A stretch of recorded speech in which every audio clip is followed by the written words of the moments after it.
કબીરજી એક વાણીમાં કીધું, કહેતા હું કહ જાત હું કહી બજાવું ઢોલ, એક શ્વાસ ચલ જાત હૈ તીન ભવન કે બોલ.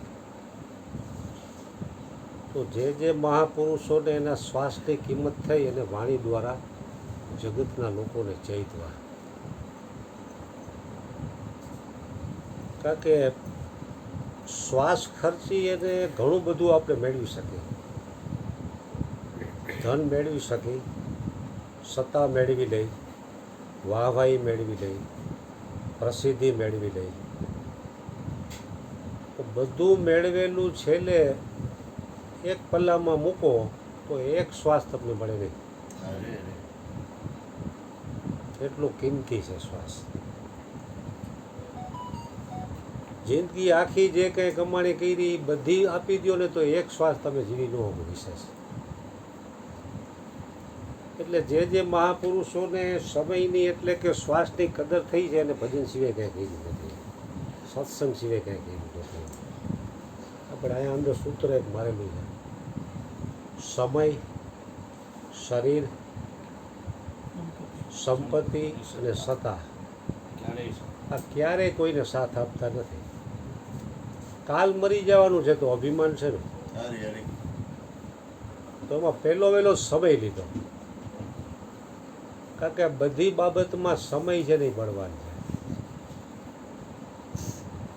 શરીરનો જન્મ થાય એટલે સમય લખાઈ જાય કે આટલી તારીખ અને આ સમયે ભાઈનો જન્મ થયો. મૃત્યુ થાય ત્યારે સમય લખાઈ જાય. તો સમય છે ને એ શરીર કરતાં પણ શ્રેષ્ઠ છે. શરીર મળ્યા પછી વ્યક્તિ શ્વાસ ખર્ચી અને સંપત્તિ મેળવે. સંપત્તિ મેળવ્યા પછી સત્તાવાન બને. કોઈ મજૂર માણા વડાપ્રધાનના પદ ઉપર ન બેસી શકે. સંપત્તિ આવે એટલે એની લાગવગ વધે, પ્રસિદ્ધિ વધે, સેવાના કાર્યો કરે એટલે એને કોઈક મત આપે ને ધીરે ધીરે સ્ટેપ બાય સ્ટેપ આગળ વધતો જાય.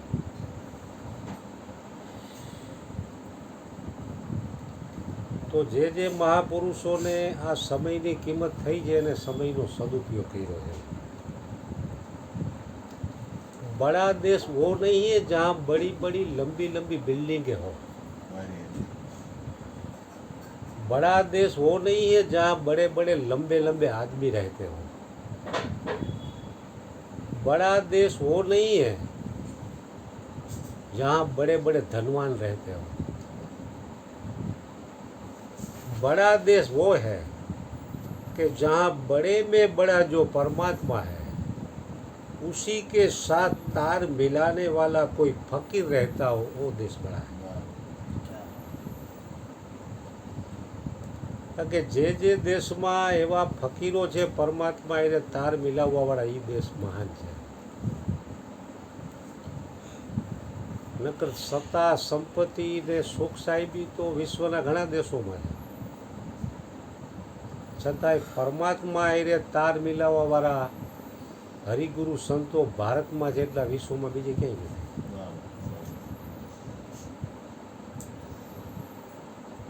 એટલે જ આપણે અહીંયા થોડી ઘણી સુખ શાંતિનો અનુભવ આપણે કરી. બાકી બહારના દેશમાં અત્યારે પરિસ્થિતિ બહુ ભયંકર છે. માણસ નિરાતે શ્વાસ નથી લઈ શકતો.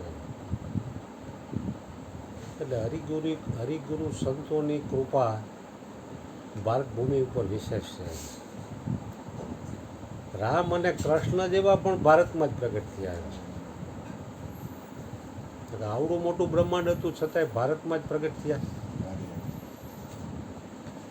કારણ કે ભારતમાં એવી જનની પેઢી છે.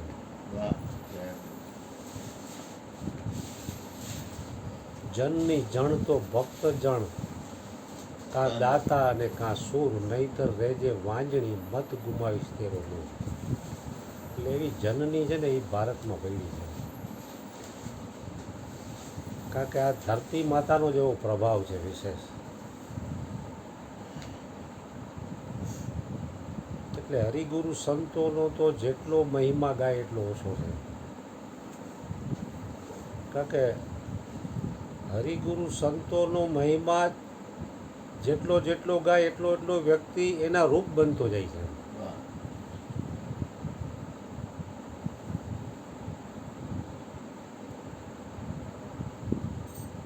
કારણ કે ભગવાનના ભક્તો લાખો કરોડોની સંખ્યામાં છે, પણ ગુરુના ભક્તો તમારે આંગળીના વેઢે ગણવા પડશે.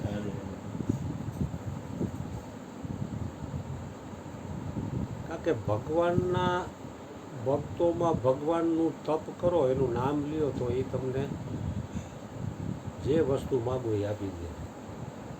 શારીરિક, આર્થિક કે માનસિક કોઈ પણ પ્રકારના પ્રોબ્લેમ હોય ને તો ભગવાન સોલ્વ કરી દે.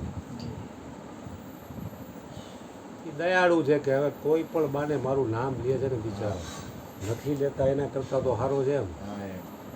તો આને કાંઈક પ્રોબ્લેમ હોય તો મારે ક્યાં ખજાનામાં ખોટ છે, ભલે તો દઈ દો.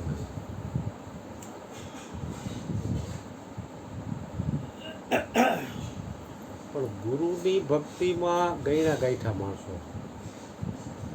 કબીરજી જેવા એ ક્યારે રાળ નાખીને કીધું હોય કે ગુરુ સે લગની કઠિન હે મેરે ભાઈ, જીવનનો પ્રલય હો જાય. કારણ કે એ મટવાનો માર્ગ છે, એટલે એ થોડુંક હરેક લોકોને કઠિન પડે છે.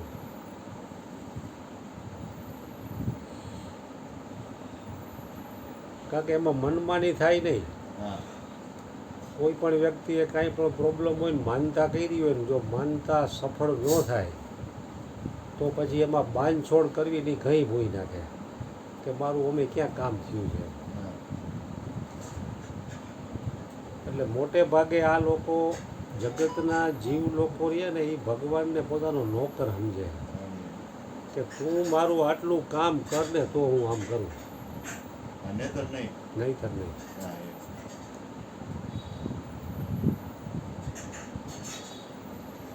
છે આખા વિશ્વનો માલિક.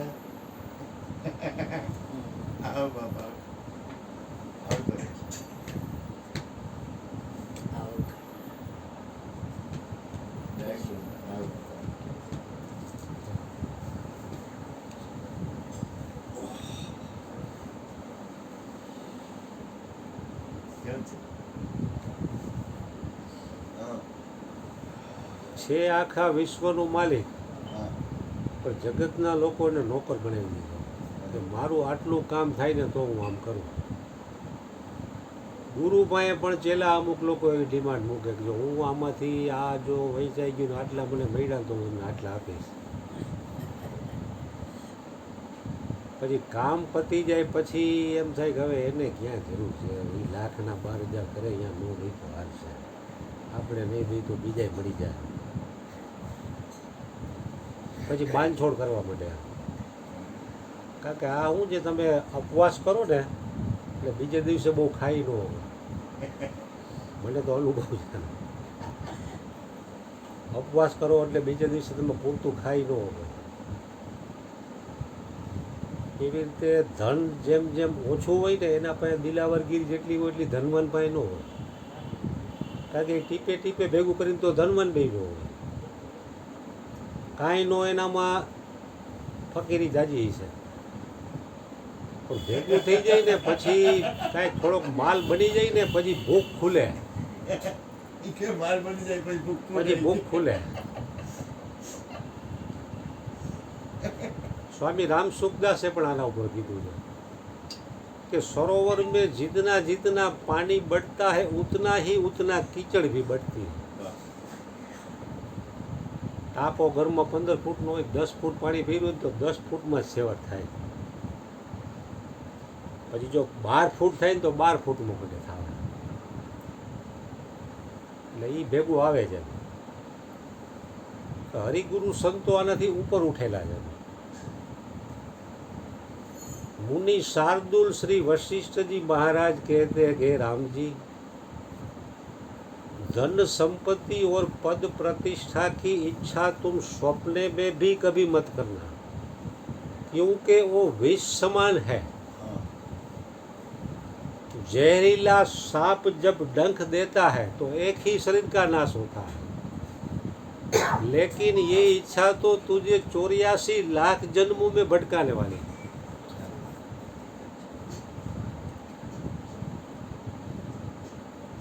પણ આ જીવ કોણ જાણે શું છે કે ગમે એટલું મળે ને તો એને સંતોષ નથી.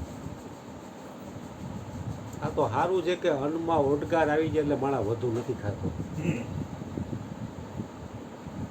એમાં પરમાત્માએ લિમિટ બાંધેલી કે બસ હવે ઓડકાર આવી ગયો બાપુ, હવે નહીં આવે, હવે તમે ગમે હોનાના બિસ્કીટ જોતે ઘરે ઉતરે. સમજ્યા?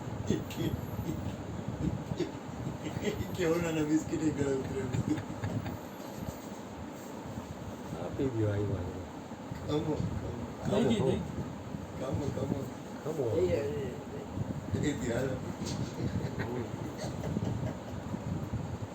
કોઈ પણ વ્યક્તિ એને આવ્યો હોય દાન લેવા માટે તો એનું પાત્ર ભરાઈ જાય ને એટલી સોના મોરો આપી દે. આવો એનો વર્ષોથી ક્રમ.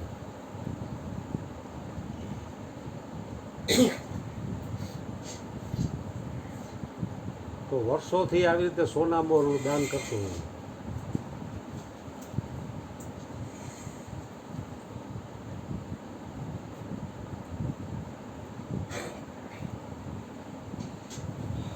તો ઘણા લોકો દાન લેવા આવતા, જેવું પાત્ર હોય ને એ પાત્ર આખું ભરાઈ જાય એટલી સોના મોરો આપી દીધા. એમ કરતા કરતા સમય જતા એક ફકીર આવી ગયા, ભગવા કપડાવાળા. એને ખબર પડી કે આ બાજુનો ગામમાં રાજારીઓ એ સોના મોરના દાન કરે છે, સવારે સૂર્યોદયના સમયે તો હાલ જાવ નહીં.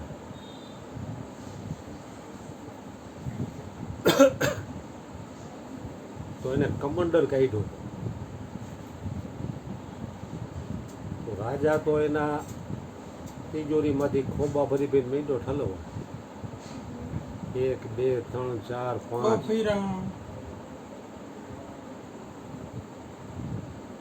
તારી પેટીઓ પેટી ખાલી કરી નાખી તો કમંડર ભરાઈ ગયું. રાજા થાકી ગયો આમ કરી. વાહે બીજા ભિખારીઓની લાઈન હતી. કે આને ભરાય પછી આને આગળ મોકલું ને, બીજાનો પછી વારો આવે ને. પછી રાજા થાકી ગયો કે महाराज ये क्या है? तो के कमंडल है. तो के खाली का खाली रहता, भरता नहीं है. कौन से धातु में से बनाया है? तो कि ये मनुष्य की खोपड़ी में से बनाया हुआ है, ये कभी भरने वाला नहीं.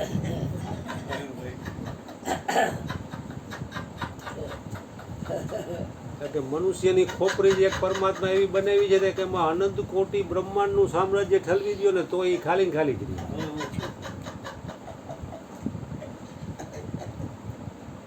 ભગવાન કહે ને રાજાના રૂપ ધરીને મેં જોઈ લીધું તોય મને રહી ગઈ એક ચક્રીપણાની આસ.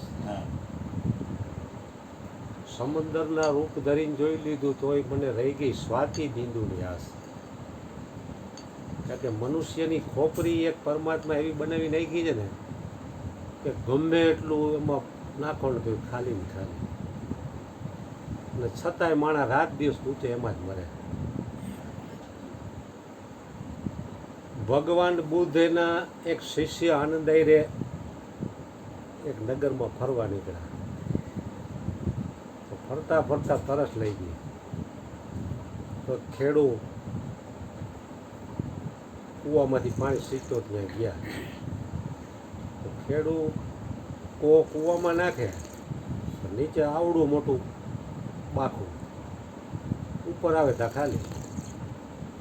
તોય પાછો બીજી વાર નાખે, ત્રીજી વાર, ચોથી વાર, એમને એની ક્રિયા ચાલુ. ઉપર આવે, મહેનત આવડી કરે, ઉપર આવે તો પાણી એક ટીપું ન આવે.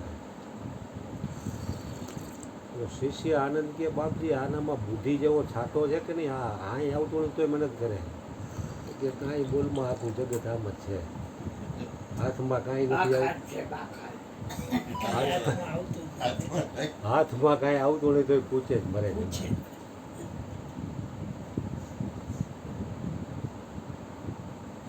એટલે હરિગુરુ સંતોના હાથમાં કાંઈક આવ્યું છે એ એને દેવા માગે છે તો એ આ જીવને જોતું નથી. કારણ કે બહુમતીઓ એનો વિજય થાય છતાં એ નહીં આવે. બહુમતી એની છે, હાથમાં કાંઈ આવતું નથી ને રાત દી કૂચે મરવાવાળાની બહુમતી છે કે જુવાનીમાં એને તક છે તો રૂપિયા કમાઈ જાય. પછી ગઢપણમાં ભજન કરશું ત્યાં છોકરી છોકરા પરણી જાય કે હવે અમારે ફરવા જવું, તમે છોકરાને હાચવો, એટલે માલિક મટીને ચોકીદાર બન્યો. તમે તો બહુ રેખડા બધી લગ્ન પ્રસંગમાં નાંદે ને હવે તમે આને હાચવો, અમે જાય છીએ બહાર. ચોકીદાર બન્યો છે, કારણ કે હરિગુરુ સંતોનું કયું માયનો નહીં. એ છેલ્લે તો દશા એ જ થાય છે ને, અને એની બહુમતી છે એટલે એના એ પક્ષમાં જોડાવાવાળા માણસો જ આજા છે. ઘણા તો હરિગુરુ સંતોના સંઘમાં આવીને જગતની કંઈક વસ્તુની માગણી કરતા હોય, બાપુ મારું આટલું ગોઠવી ગયું સારું. હું માગવું એ સંતોના સંઘથી ખબર પડે. આપણે અહીંયા પૂરું થાય ત્યારે માગીએ છીએ રોજ કે સદગુરુ દઈજો અમને ભક્તિ સદાય સત્સંગ, કૃપાળુ દઈજો અમને ભક્તિ સદાય સત્સંગ. કાયમ માટે સત્સંગ માગી છે આપણે. સદગુરુ તો સત્સંગ દેવા માટે બેઠા જ છે, પણ આપણામાં પચાવવાની તાકાત ક્યાં? જણનારીમાં જોર જોર ન હોય તો હુંયાણી શું કરે?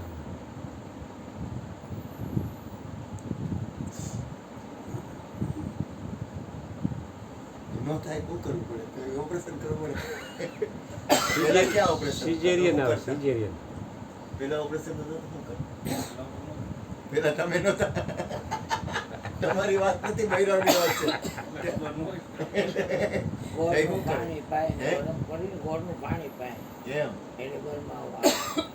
એટલે તાકાત આવે, જોર આવે. ન હોય જણનારીમાં જોર ન હોય તો શું કરે? એ તમને પહેલી વાર આવ્યું.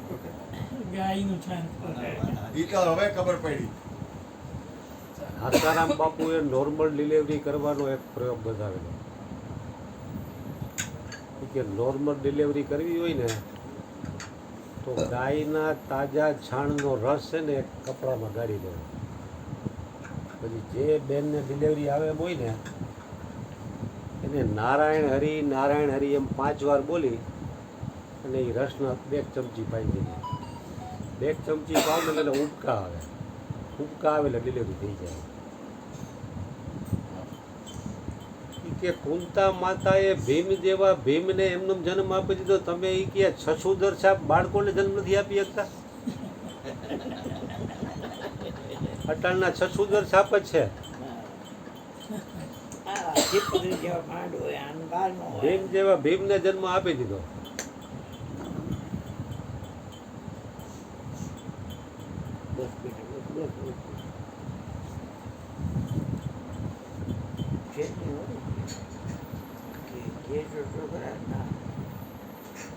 આપણે જોઈ શીખ્યા છીએ. એક બેન વૈબી જાય તો અમે બાપુ ધ્યાન રાખજો, દીકરો જ આવે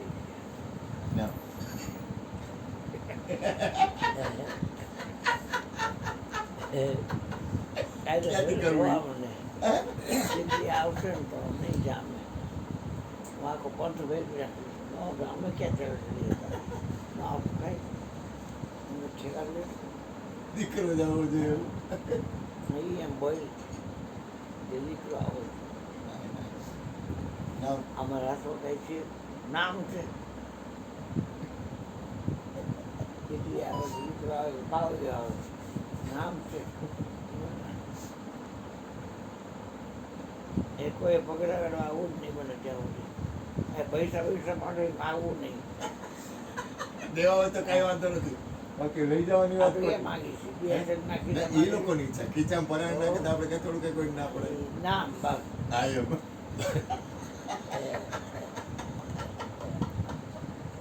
નામ લિયા એને સબ લિયા. નામ વિના કોઈ ઠામ નથી ઠારવું એવી દિલમાં વાત દર્શાણી. ગુરુજીના વચને ઈ ગમાવી તાર નામે હમાણી. મારા ગુરુજીની બલિહારી સતનામ પર જાઉં હારી. વચન ભેદ મારા ગુરુએ બતાવ્યો, જોયું તત્વ વિચારી. ગુરુ વચન રહેતો ઘર ભીતર તો ભેદ છેડો મને ભારી નેડો લાગ્યો મને નામ તણો અરે રે.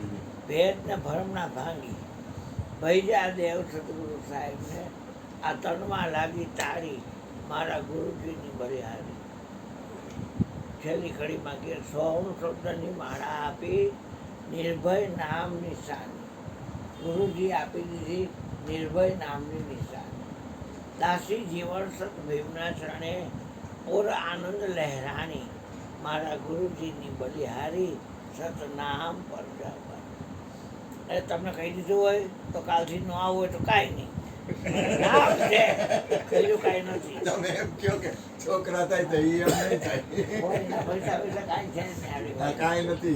કાંઈ નથી આમાં આ કેટલો ટાઈમ છે ને ધંધો હાલે નો હાલે એની રીતે આવે છે આ નામ છે કાંઈ છે નામ. અને એ રિક્ષા લઈને કેરી લઈને આવે ને તો કહી દઉં તું દે આ જા બધે અમે નવરા નથી ભાઈ અમે ઘોરવા નવરા નથી ટાઈમ નથી અમારે ઘોરવાનો તું દે જા કેરી હા કેરી કેરીનો રસ આ મંગળવારે છે ને એ નહીં તો તેથી આપણે તૈયાર લઈને દઈ દઈ બાકી આપણે ઘોરવા નવરા છીએ ના ના ઘોરીને નથી દેવાની અહીં બાયું આવે છે જ મોડ્યું એ આખી આખી કેરી દઈ દેવાની ટોપલામાંથી આવે નહીં. અને નાળિયેર આપણે કઈ જરૂર છે તો? એટલે નાળિયેર એ જામફળ બામફળ કાંઈ જોતું નથી બાપા સફરજન બફરજન આ જવું છે એ તો કઈ પ્રસાદ લઈને જ જવું લઈને જાય લઈને. હા માતા જે ખંડા નામ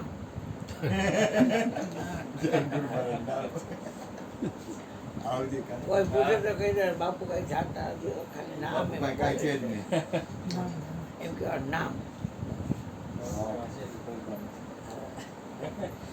નામ છે બીજું કાંઈ છે નહીં કબીર સમજો આ છોકરાએ ગાયું કબીર સમજો કે નિર્ધના ધનવંતા નહીં કોઈ ધનવંતા સોઈ જાનીએ જાકો પાસ રામ નામ જાનો